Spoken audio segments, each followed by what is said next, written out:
This is Motorola Edge 30 Ultra smartphone, and today we will show how you can set the screen timeout value to never on this device.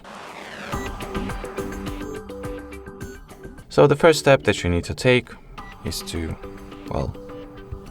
launch the Google Play Store, then at the search bar enter the Caffeine, or should I say type in the Caffeine. Among the apps you want to look for this particular application and get it installed as well as downloaded first and foremost.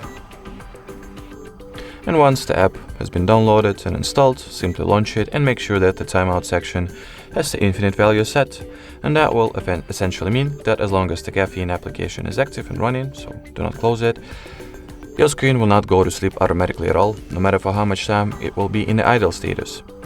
Alrighty, so that will be pretty much it for this video. Thank you so much for watching, and bye bye.